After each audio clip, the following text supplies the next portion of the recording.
प्रधानमंत्री ने देश के कहा था कि वक्फ बोर्ड का जो बिल है, अगर वो वक्फ बोर्ड वाले ने अगर कायदे से काम किया होता तो आज मुसलमानों को जो है सड़क पंचर नहीं बनाना पड़ता। तो वही तो मैं भी कह रहा हूँ, अगर एक बेटा काबिल निकलता ना तो माँ को लोगों के घर में बर्तन नहीं मांजने पड़ते। यही हुआ था नरेंद्र मोदी के साथ।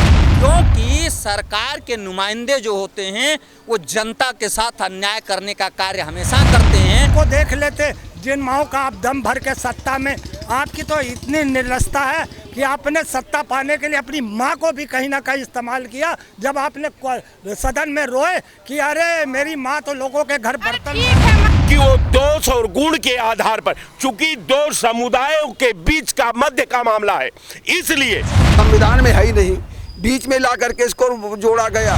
धर्म में थोड़ी कोई गुजरा, तुम आप नमाज अपनी अदा करिए, आप अपना वो करिए। आप नमस्कार, आप देख रहे हैं खबरों का सिलसिला विद हुंसला। आज की बड़ी खबर यह है कि वक्फ संशोधन बिल को सुप्रीम कोर्ट में चुनौती दी गई। 72 याचिकाएं सुप्रीम कोर्ट में वक्फ संशोधन बिल के खिलाफ दायर की गई थी। सुप्रीम कोर्ट ने केंद्र सरकार से सीधा सवाल पूछ लिया, क्या गैर हिंदुत्व को हिंदू बोर्ड में शामिल करेंगे, सदस्य बनाएंगे? तो वहीं अगर हम आपको बता दें, जस्टिस की यानी कि सुप्रीम कोर्ट के बेंच पर मौजूद रहे जस्टिस संजीव खन्ना, जस्टिस के विश्वनाथ, जस्टिस संजय कुमार। वहीं अगर हम बात करें याचिकाकर्ताओं की तरफ से वरिष्ठ वकील भी कई मौजूद रहे, जैसे कि राजीव धवन और अभिषेक मनु सिंघल। अगर हम बात करें सरकार की तरफ से वरिष्ठ वकील रहे तुषार मेहता। तो वहीं हम लखनऊ की जनता से जानते किस तरीके से ये 72 याचिकाएं सुप्रीम कोर्ट में दाखिल की गई। सरकार ने 7 दिन तक का मोहलत दी है। सुप्रीम कोर्ट ने 7 तक के दिन की मोहलत दी है कि हमें संतोषजनक जवाब दिया जाए। लगातार वक्फ संशोधन बिल को लेकर पश्चिम बंगाल का मुर्शिदाबाद जल रहा है और जगह जगह लोग प्रोटेस्ट करने की उम्मीद में। क्या जिस तरीके से अब वक्फ संशोधन बिल पर 72 याचिका, उसके बाद सुप्रीम कोर्ट ने जिस तरीके से सवाल खड़ा कर दिया, सरकार संतोषजनक जवाब दे पाएगी? देखिए, सरकार को अब जवाब नहीं देना है। सरकार को जो करना था उस बिल को बहुमत के आधार पर पास कराया, उसने जेपीसी को भेज दिया, जेपीसी ने उस पर मुहर लगा दिया। इसके बाद वो बिल राष्ट्रपति के दरबार में चला गया, राष्ट्रपति ने भी उस बिल पर मुहर लगा दिया। समझना चाहिए लोगों को कि जेपीसी के माध्यम से जो फैसला, जो बिल पास होती है सदन से बहुमत के आधार पर, जेपीसी ने मुहर लगा दिया। जेपीसी के मुहर के बाद जब राष्ट्रपति की मुहर लग जाती है तो उस बिल को केवल 2 से 3 बार सुप्रीम कोर्ट उस पे निगरानी समीक्षा समिति के तहत जो है पैरा 7 में ये सुप्रीम कोर्ट को अधिकार है कि वो विपक्ष के सारे मैनुअल का, उनके आवेदन में जो आरोप पत्र उन्होंने दाखिल किया है उसको समीक्षा करके सरकार से उस पर जवाब सवाल कर सकते हैं। और उसी के आधार पर इनको सरकार से जवाब सवाल सुप्रीम कोर्ट ने किया है। सुप्रीम कोर्ट ने जब सवाल जवाब किया है उसमें एक समय निर्धारित है। हम समझते हैं कि निर्धारित समय में एक बार सरकार और अपना पक्ष रखने के लिए समय ले सकती है ऑन दी प्रोसीडिंग। तो अब आप समझिए कि ये बहुत अजीबोगरीब बात है कि इसमें हम उम्मीद कर लें कि नहीं, जेपीसी के और राष्ट्रपति और पार्लियामेंट के तीनों धुरी का जब एकीकरण हो चुका है तो आप उसमें मॉनिटरिंग कर सकते हैं। आप ये जरूर, आपको ये सुप्रीम कोर्ट को अधिकार है कि वो दोष और गुण के आधार पर, चूंकि दो समुदायों के बीच का मध्य का मामला है, इसलिए जो इन्होंने एक अलग से जो पैरा को सरकार और कैबिनेट ने जोड़ा है उसको पुनः वापस लेने के लिए सुप्रीम कोर्ट बाध्य कर सकती है कि सरकार जो गैर हिंदुओं को जो वक्फ बोर्ड में समायोजित करने की बात हुई है, इसमें जो है जो गैर हिंदू हैं उनको इसमें समायोजित न किया जाए, सुप्रीम कोर्ट का विशेषाधिकार कर सकती है। लिहाजा कानून में परिवर्तन कोई अनुच्छेद और आर्टिकल नहीं है जो जेपीसी के माध्यम से जो बिल राष्ट्रपति ने मुहर लगा दी हो उसमें कोई परिवर्तन हो सकता है।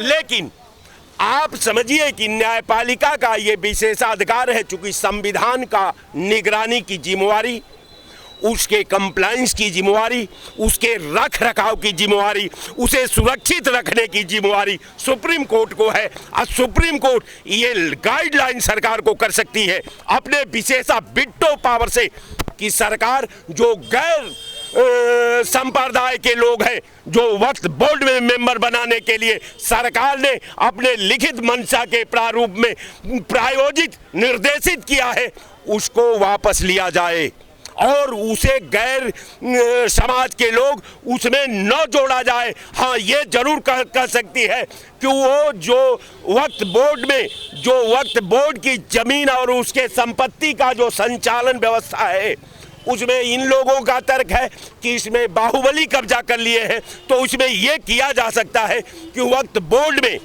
अलग से एक निगरानी समिति बैठा करके और जो है उस निगरानी समिति के तहत कुछ प्रॉपर्टी के पोजीशन में इनको संशोधन करने का अधिकार है और यही करेंगे। और वक्फ बोर्ड में हमारे कर्ताओं के तरफ से जो वकील है उनका कहना है कि सवाल तो सुन ले तब बताइएगा। उनका कहना है कि संविधान अनुच्छेद 26 के तहत ये उल्लंघन कर रहे हैं वक्फ संशोधन बिल।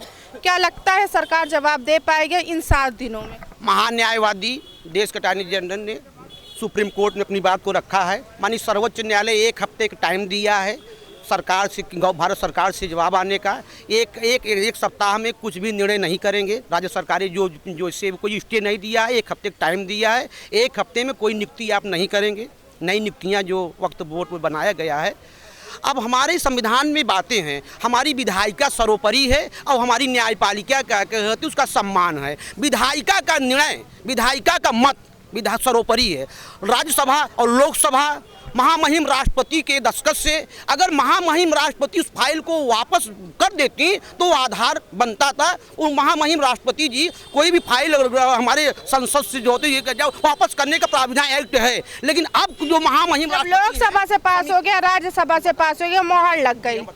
अब लगता नहीं है जब लोकसभा राज्यसभा में रोक देना चाहिए? नहीं, उसके नहीं, राष्ट्रपति को अधिकार था उस बिल पर महामहिम राष्ट्रपति को समीक्षा करने का, पुनः वापस करने का राइट होता है। 3 बार राइट का राष्ट्रपति को होता है कि 3 बार फाइल भेजने पर अगर नहीं मानता है तो संसद को बाध्य होगी। महामहिम राष्ट्रपति जो संसद पर बाध्य होंगे। संसद द्वारा कोई प्रस्ताव पास होता है, राष्ट्रपति मॉनिटरिंग करती है। कहीं राष्ट्रपति के मॉनिटरिंग में कुछ कमी है या तो जनता द्वारा, राज्यसभा लोकसभा द्वारा क्या अगर मॉनिटरिंग में कुछ कमी है, उसकी सर्वोच्च न्यायालय समीक्षा करेगा, अध्ययन करेगा, सारी रिपोर्टें देखेगा। गवर्नमेंट तरफ भी जो आ गया और उस संविधान में क्या हमारी बातें हैं, जो संविधान में जिसको जितना आज़ादी है, जो एक्ट पर है, जो हमारा प्रोसीडिंग एक्ट है, वो एक्ट का संविधान सत्ता पक्ष की सुप्रीम कोर्ट नहीं होती है, वो संविधान से निहित होती है। संविधान में शहीद हो जो BR अम्बेडकर बाबा साहब का लिखा हुआ संविधान है, वक्फ बोर्ड है कि नहीं है, वक्त पर सुप्रीम कोर्ट पर हमें आशा विश्वास है। जो सर्वोच्च न्यायालय का फैसला होगा हम मानने के लिए बाध्य हैं, तैयार हैं। उस पर कोई क्या टीका टिप्पणी नहीं करने जा रहे हैं। ठीक है, टिप्पणी नहीं करने जा रहे हैं। जस्टिस संजय कुमार पूछते हैं, उदाहरण दीजिए हमें, तिरुपति बाला बोर्ड में दान पात्र में गैर हिंदू तो नहीं इनकार किए जाते कि उनका कोई भी छू नहीं सकता है। क्या हिंदू वक्फ संशोधन बिल में हिंदू आ सकते, हिंदू सदस्य बना? तुषार मेहता ने साफ कह दिया कि मैं कोई उदाहरण नहीं देता। नहीं, दरअसल हाँ, सरकार की तरफ से वकील है, सरकार उस पर जवाब देगी। सरकार ने बहुत सोच समझ के वो इनके उसमें कहा जा रही। सरकार तो जो संपत्तियों का हनन हो रहा है, एक तो वक्फ हमारे उसमें संविधान में है ही नहीं, बीच में ला करके इसको जोड़ा गया। संविधान में बाबा साहब जी ने जो लिखा, कोई वक्फ नाम की चीज़ की उन्होंने संविधान में नहीं लिखा है। लेकिन ठीक है, अगर वक्फ आया है, वक्फ पे उस पर जो अगर कुछ खामियां होंगी उसको सुप्रीम कोर्ट संस्तुति कर सकती है कि भाई इनको ऐसा नहीं ऐसा कर लिया जाए। उस पर हमारे सेनेटर जनरल जो है ये तुषार मेहता जी, वो 1 हफ्ते का समय लिए उसको अध्ययन करके उसको सुप्रीम कोर्ट के जज के सामने रखेंगे और उस पर वो सही उतरेंगे। जो ये बिल आया है कोई किसी का अहित नहीं है। हाँ, रही बात जो गैर वो है तो उसमें कहाँ रखो, कोई मस्जिद में थोड़ी जा रहा है, कोई मदरसे। धार्मिक चीजें हैं कि नहीं? वक्फ संशोधन बिल धार्मिक से जुड़ा, धर्म से जुड़ा वक्फ संशोधन बिल है। मुस्लिम धर्म से जुड़ा अगर सही किए होते, धर्म से जुड़ा तो हम कह रहे हैं, मैं तो वक्फ तो मुस्लिम शब्द है और धर्म मुसलमानों ने, जो बड़े बड़े मुसलमानों ने जिस लिए इसको किया, वक्फ किया, दान किया, क्या उनका उत्थान हुआ? उनके लिए उनके उसमें यूज किया गया, उसका दुरुपयोग हुआ, इसीलिए तो आज बिल लाना पड़ा। आज अगर तुम सही काम किए होते, गरीबों, मजलूमों, मुसलमानों को आप बढ़ाए होते, बेवाओं को आप बढ़ाए होते और उनकी पढ़ाई की शिक्षा बढ़ाए होते, उनको शिक्षा दिए होते, अगर उनकी मदद किए होते तो आज काहे सरकार को लाना पड़ता है? अच्छा, जिस तरीके से सुप्रीम कोर्ट ने केंद्र सरकार के सामने सवाल रख दिया कि गैर हिंदू बोर्ड में गैर हिंदू तो हो सकते हैं कि नहीं, एक सवाल सदन में भी उठा था, लोकसभा में, राज्यसभा में बहुत चर्चा हुई। नहीं, होकर नहीं सकता है, होगा, बनाएंगे। तिरुपति बाला बोर्ड में जिस तरीके से गैर हिंदू दान पत्र नहीं छू सकते हैं, हर देश का हर व्यक्ति हर उसमें हो सकता है, वो ऐसा कुछ नहीं है। जो देश को अपना मानता है, देश के संविधान के हिसाब से चलता है, तो इसमें कोई भी हो सकता है। क्या देश का राष्ट्रपति नहीं बना दिया गया? देश के राष्ट्रपति नहीं रहे, 5 शिक्षा मंत्री नहीं रहे, तो सब बोर्ड की बात कर रहे हैं, वो सियासी खेल है, ये धर्म का मामला है। हाँ, तो धर्म का मामला है, तो धर्म में नहीं घुस रहा है, धर्म में थोड़ी कोई घुस रहा। तुम आप नमाज अपनी अदा करिए, आप अपना वो करिए, आप मदरसा चलाइए, उसमें कोई थोड़ी घुस रहा। जो तुमने संपत्तियों का तुमने दुरुपयोग किया, जिनके लिए संपत्तियां दान की गई, जिनको तुमने हक नहीं दिया है, उसके लिए उसमें डीएम कानून बनाया गया है। क्या सुप्रीम कोर्ट जिस तरीके से सरकार के सामने सवाल पूछ रही है, क्या केंद्र सरकार जवाब दे पाएगी कि नहीं? सुप्रीम कोर्ट ने बहुत तगड़ी टिप्पणी किया था। तुषार मेहता अगल बगल झांकने लगे थे, सॉलिसिटर जनरल हैं, उन्होंने कहा कि ये जो है, आप अगर मुस्लिम वक्फ बोर्ड में हिंदू लोगों को सदस्य बना रहे हैं या पदाधिकारी बना रहे हैं, तो क्या हिंदुओं के मंदिरों या मठों में मुसलमानों को भी रखेंगे? तो इधर उधर झांकने लगे थे। ये बहुत बड़ी टिप्पणी थी। और जहाँ तक बात है, जब सदन से पास हो जाता है कोई बिल तो वो कानून बन जाता है, वो भी राष्ट्रपति का मुहर लग चुका है। अब उसमें चूंकि उनको सुपरविजन करना है, सुप्रीम कोर्ट देखता है कि कौन कानून सही बना है, कौन गलत बना है, तो उस पर वो उस अंश को निकालने को कह सकता है। और इसमें बहुत ज़्यादा उसमें नहीं है, लेकिन एक तरह का बहुत बड़ी टिप्पणी थी कि आप ये कहे हैं। और सबसे बड़ी बात है, आपके चैनल के माध्यम से कहना चाहूँगा, भारतीय जनता पार्टी केवल मुसलमानों के हित की बात सोच रही है कि मुसलमान जो गरीब हैं, जो पंचर बनाते हैं और जो बेरोजगारी में है, सब कुछ है, उनके जीवन स्तर को उठाने की बात कर रही। हिंदू 80% हैं। हिंदू में कितने गरीब हैं, कितने पंचर बना रहे हैं, कितने रिक्शा खींच रहे हैं, कितने ठेला गाड़ी खींच रहे हैं, कितने ठेला खुमचा लगा रहे हैं, उनके जीवन स्तर को उठाने की क्यों नहीं बात करती है सरकार भारतीय जनता पार्टी के? केवल 20% लोगों के जीवन स्तर को उठाने का तो ठेका ले लिया, बहुत अच्छा कि वक्फ बोर्ड में जो है उन्होंने संशोधन किया, लेकिन हिंदुओं के लिए जो 80% है, क्या उनमें गरीब नहीं है, उसमें बेबस लाचार नहीं, भुखमरी के शिकार नहीं, गरीबी नहीं है, बेबसी नहीं है? तो उनके लिए भी तो थोड़ा ध्यान दीजिए, उन पे भी कोई ऐसा ले आइए कानून कि इनका भी जीवन स्तर ऊपर उठे। संशोधन बिल के साथ हिंदू बोर्ड की भी मांग की जा रही है। नहीं, देखिए, मेरे हिसाब से तो कोई बोर्ड होना ही नहीं चाहिए, ठीक है ना, ये वक्फ होना चाहिए, ना हिंदू बोर्ड होना चाहिए था।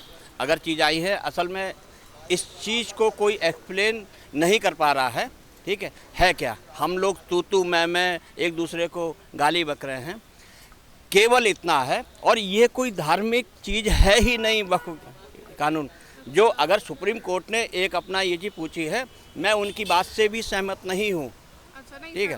मैं सुप्रीम कोर्ट की बात से अब सहमत नहीं है, मैं सहमत नहीं हूँ, उन्होंने उस चीज़ को नहीं समझा। देखिए, अच्छा, सुप्रीम कोर्ट के जो न्यायाधीश हैं, जो बैठे हैं, जो जज, सबसे उच्च न्यायालय में बैठकर जो चीज़ें बता रहे, जो टिप्पणी की आप उसको नहीं मान रहे हैं? नहीं, वो भी कोई भगवान नहीं है, ठीक है, उनमें भी गलती हो सकती। उन्होंने, देखिए, मैं भी एडवोकेट हूँ, ठीक है, मैं भी कानून का मैंने पढ़ाई करी है, ठीक है। उन्होंने एक चीज़ ये कही, ठीक है, क्या हिंदू अपने मठ में, मंदिरों में किसी को, तो यहाँ मठ मंदिर की बात नहीं हो रही है, केवल इतना है कि जो वक्फ के पास में जो ज़मीनें हैं, क्या उसका सदुपयोग हुआ है, और ये जो ज़मीनें आई हैं ये कहाँ से आई हैं, केवल इसकी एक इंक्वायरी ये करनी है। कहीं ऐसा तो नहीं है ये सरकार की ज़मीनें हो, किसी और की ज़मीनें हो, किसी और का हक मारा गया। हाँ, एक बस इनका एक सीधा है कि भारत के अंदर जितने भी डिस्ट्रिक्ट मजिस्ट्रेट हैं, ठीक है। अभी तक ऐसा होता था कि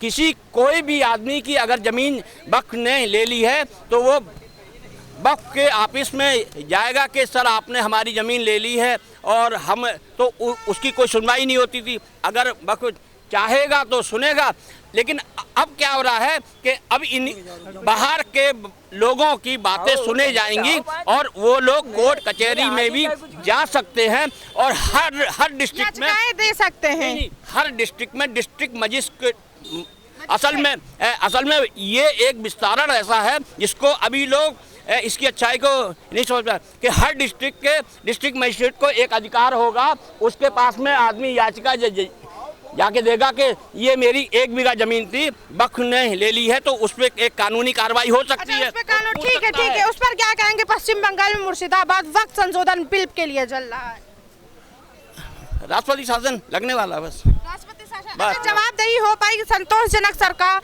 सुप्रीम कोर्ट को जवाब दे पाएगी, संतोष कर पाएगी? बिल्कुल। अरे यहाँ पे ऐसे ऐसे पढ़े लिखे लोग अपना सरकार में बैठे हैं, ठीक है। वो सॉलिसिटर जनरल तुषार मेहता जी ने 7 दिन का 7 वर्किंग डेज का समय मांगा। इसके बीच में छुट्टियां बहुत हैं, 14-15 दिन का समय उनको अपना मिल रहा है। वो अपनी चीज़ें अपना रखेंगे। 14-15 दिन का नहीं। देखिए, सबसे पहले जेपीसी हुई, उसके माध्यम से फिर लोकसभा से पास हुआ, राज्यसभा से पास हुआ, राष्ट्रपति का, वो उसको हटा नहीं सकते हैं। सुप्रीम कोर्ट को ये अधिकार नहीं है। वो कुछ एक सलाह दे सकते हैं कि आप इस बोर्ड में हिंदुओं को मत रखिए या फलाना। उनके जो भी आदेश थोड़े बहुत होंगे वो मान्य होंगे, लेकिन सुप्रीम कोर्ट उस चीज़ को बदल नहीं सकता, वो उनको अधिकार नहीं है। सुप्रीम कोर्ट वक्फ संशोधन बिल को नहीं बदल सकता। सुप्रीम कोर्ट ने जिस तरीके से केंद्र के सामने सवाल रखा, क्या हिंदू बोर्ड में गैर हिंदू को शामिल करें, क्या टिप्पणी है जिस पर तुषार मेहता ने कोई जवाब नहीं दिया, 7 दिन का वक्त मांगा है। मैं तो पहले एक बात का जवाब दूं कि प्रधानमंत्री ने देश के कहा था कि वक्फ बोर्ड का जो बिल है, अगर वो वक्फ बोर्ड वाले ने अगर कायदे से काम किया होता तो आज मुसलमानों को जो है सड़क पंचर नहीं बनाना पड़ता। तो वही तो मैं भी कह रहा हूँ, अगर एक बेटा काबिल निकलता ना तो माँ को लोगों के घर में बर्तन नहीं मांजने पड़ते। यही हुआ था नरेंद्र मोदी के साथ, जब वो लोकसभा में कह रहा था मेरी माँ लोगों के घर में बर्तन धोती थी। वो नहीं कहना पड़ता। अगर लायक बेटा होता ना तो माँ दूसरे के घरों में बर्तन नहीं मांज रही होती। अरे है वो प्रधानमंत्री है, वो देश के, वो उनका अतीत है। लाइन सुन ले। वक्फ बोर्ड पे आपने कहा ना, वक्फ बोर्ड पे आप कुछ भी बोलते, मगर वक्फ बोर्ड पे आपने क्या कहा कि अगर वक्फ बोर्ड अपने सही मायनों में चल रहा होता तो आज मुसलमान का बच्चा जो है पंचर ना बना रहा होता। तो ये व्यक्तिगत टिप्पणी नहीं है क्या? आपको अपना प्रधानमंत्री दिखता है? वो आम मुसलमान जो बेचारा, अच्छा एक बात बताइए, एक हिंदुस्तान में क्या सिर्फ मुसलमान ही पंचर बना रहा है और लोग पंचर नहीं बना रहे? यहाँ पे नाई बैठे हैं, मोची बैठे हैं, रिक्शा चालक हैं, कई हैं। मगर अगर आपको इतनी ही चिंता है तो कम से कम 80 करोड़ लोग जो 5 किलो राशन पे जिंदा हैं, उसमें भी वो हिंदू परिवार देख लेते जो आज पंचर बना रहे हैं, या उन माओं को देख लेते जिन माओं का आप दम भर के सत्ता में, आपकी तो इतनी निर्लजता है कि आपने सत्ता पाने के लिए अपनी माँ को भी कहीं ना कहीं इस्तेमाल किया। जब आपने सदन में रोए कि अरे मेरी माँ तो लोगों के घर बर्तन ठीक है, माँ पर नहीं जाते, किसी की माँ पर नहीं जाते हैं हम। स्वर्गीय हैं वो, प्रधानमंत्री की माता जी स्वर्गीय हैं। हम जिस चीज़ का मुद्दा लेकर आए हम उस मुद्दे पर बात करते हैं। सरकार जवाब दे पाएगी, केंद्र सरकार सुप्रीम कोर्ट में संतोषजनक की नहीं? बिल्कुल देना चाहिए, संतोषजनक दे। और मैं पहले कह दूं प्रधानमंत्री को और महिलाओं के बारे में भी सोचना चाहिए और जातियों के बारे में भी, उनके गरीबी स्तर को सोचना चाहिए। कहीं ना कहीं आप मुसलमान को टारगेट करके, कहीं ना कहीं उन्हें जलील करके, पता नहीं क्या मिलता है आपको। ध्रुवीकरण कौन कर रहा है? अच्छा आप बताइए, कल कोर्ट ने ये कहा, जब कोर्ट ने तुषार मेहता ने समय मांगा 15 दिन का, तो उससे कहा ना जी समय नहीं है, 17 तारीख को आ जाइए। फिर रात को ऐसा क्या गेम हो गया, ऐसी कौन सी बात हो गई कि आपने 1 हफ्ता 10 दिन का उसमें टाइम बढ़ा दिया? तो कहीं ना कहीं ये बढ़ेगा। यानी कि मिली जुली हो गई। नहीं, मिली जुली की बात नहीं, इसमें लगेगा स्टे। उन्होंने जज साहब, सुप्रीम कोर्ट ने कहा है जब तक इसका फैसला नहीं आ जाता है, इस पे स्टे बना रहेगा और कोई भी आप कार्रवाई नहीं कर सकती सरकार। लगा दिया गया है। तुषार मेहता जवाब नहीं दे पाया जब संजय कुमार ने पूछा तिरुपति बाला बोर्ड में कोई गैर हिंदू दान पत्र नहीं छू सकता। तुषार मेहता ने कोई उदाहरण नहीं दिया। ये सुप्रीम कोर्ट ने कहा है, सुप्रीम कोर्ट का काम है कानून की समीक्षा करना और ये संविधान सम्मत है, इसलिए सारे वर्गों का संरक्षण करना सुप्रीम कोर्ट का काम है। और एक बात तो सही है कि एक देश एक कानून लागू कर दो, हम कहाँ मना कर रहे हैं, चाहे वक्फ बोर्ड हो। अगर आप फारसी में जाएंगे वक्फ बोर्ड हो जाता है, इंग्लिश में आते हैं तो ट्रस्ट हो जाता है, हिंदी में आते हैं तो न्यास हो जाता है, तो मंदिर भी न्याय बनाता है। आपको बताऊं कि यही छाछी कुआं मंदिर है एक चौक में ही, मेडिकल कॉलेज के पास में, हनुमान जी का है, कहा जाता है उसे गोस्वामी तुलसीदास ने अपने हाथों से छाछी कुआं वहाँ छाछ निकलती थी, उसका मतलब जो पानी होता था उसकी खुशबू छाछ जैसी होती थी, तो उन्होंने स्वयं ही अयोध्या बांदा से अयोध्या जाते समय स्थापित किया था। उसके नाम से छत्तीसगढ़ में करीब 600 बीघा ज़मीन है। आपके यहीं लखनऊ में एक ककौली एक जगह है डुड़ौली, वहाँ चले जाए मेन रोड पर 100 बीघा ज़मीन है। तो लोग दान कर गए, अब वो दान कर गए, लेकिन उस समय शायद रजिस्ट्री की परंपरा नहीं रही होगी या जानकारी नहीं रही होगी। वो ज़मीन आज भी मंदिर के कब्जे में है, मंदिर वहाँ लोग बना रहे हैं, लेकिन वो ज़मीन उन बाप दादाओं के नाम है जो दान कर गए, लिखा पढ़े में कोई दान पात्र नहीं है। लेकिन लोग गांव के मानते हैं, मंदिर के नाम छुट्टी है, मंदिर का पूरा उसका जीर्णोद्धार हो रहा है, बन रहा है, कर रहे हैं। अब अगर ये नियम बना दिया जाए कि साहब डीएम को पावर दे दिया जाए कि नाम नहीं है पुराने लोगों का नाम तो उनके बच्चों को मिलना चाहिए, हनुमान जी मंदिर की नहीं हो सकती, तो ये झगड़े की परंपरा तो यहाँ भी शुरू होगी। क्यों नहीं होगी? बहुत संपत्तियाँ बहुत सारी हैं, दान कर दिया, आप उसको कैसे जस्टिफाइड करेंगे? आप ये कैसे तय करेंगे कि मान लिया आप को कह दिया जाए आप मंदिर ट्रस्टी तभी हो सकते हैं, आपको लाभ तभी मिलेगा जब आप 3 साल या 5 साल तय करेंगे कि जो है मैं हिंदू धर्म को फॉलो कर रहा था या मुस्लिम धर्म को फॉलो कर रहा था, तो इसका सर्टिफिकेशन कौन करेगा कि हमने मुस्लिम धर्म या हिंदू धर्म को फॉलो किया है? ये केंद्र सरकार जवाब दे पाएगी संतोषजनक कि नहीं 7 दिन बाद? सरकार के नुमाइंदे कभी भी संतोषजनक जवाब किसी भी मसले में नहीं दे पाते हैं, क्योंकि सरकार के नुमाइंदे जो होते हैं वो जनता के साथ अन्याय करने का कार्य हमेशा करते हैं। और कोर्ट में जाने के बाद अगर सही रूप से न्याय होता है तो निश्चित तौर पर पीड़ित पक्ष जीतता है, और जहां दादागिरी से चलता है वहां सरकार जीतती है। सरकार जीतती, यानी कि वक्त संशोधन बिल पर जो 72 याचिकाओं के बाद कल सुनवाई हुई और आज सुनवाई होने के बाद 7 दिन की मोहलत केंद्र सरकार को दी गई है। खैर देखना यह होगा कि 7 दिन बाद क्या होता। तुषार मेहता जवाब दे पाएंगे सुप्रीम कोर्ट को संतोषजनक कि नहीं? कैमरा पर्सन अजय के साथ मैं उंजला, श्री न्यूज़ लखनऊ। श्री न्यूज़, दमदार खबरें।